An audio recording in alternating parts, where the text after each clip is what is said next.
पतर को भौजी होली में रंगल अपन समान है। सुन पतर को भौजी होली में रंगल अपन समान है।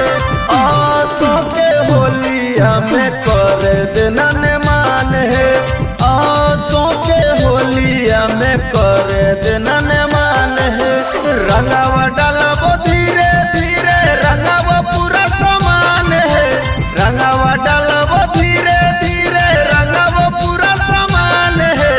आसो के होलिया में कर देना ने मान है।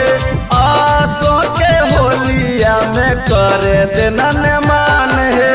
आसो के होलिया में कर देना ने मान है। Presented by Niva Music, Jammu. आसो के होलिया में कर देना ने मान है।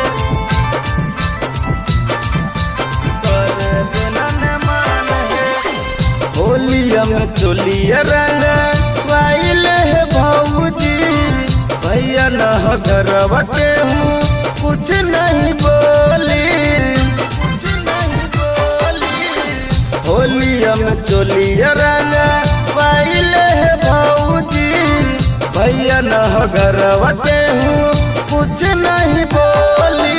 ढोढ़िया तू रंगवाइल भौजी रंगवाल तू अनार है। ढोढ़िया तू रंगवाइल भौजी रंगवाल तू अनार है। आसो के होलिया में कर देना ने मान है। आसो के होलिया में कर देना ने मान है। आसो के होलिया में कर देना ने मान है।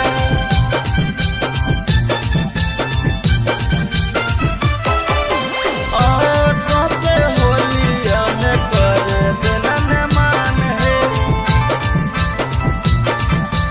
कर देना ने मान है।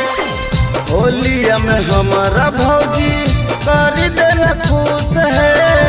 मानिल बतिया हमारो कर न मायूस है। कर न मायूस है। होलिया में हमारा भौजी कर देना खुश है। मानिल बतिया हमारो कर न मायूस है। लहंगा अपन उठा के भौजी कर देना प्रणाम है। लहंगा अपन उठा के भौजी कर देना प्रणाम है।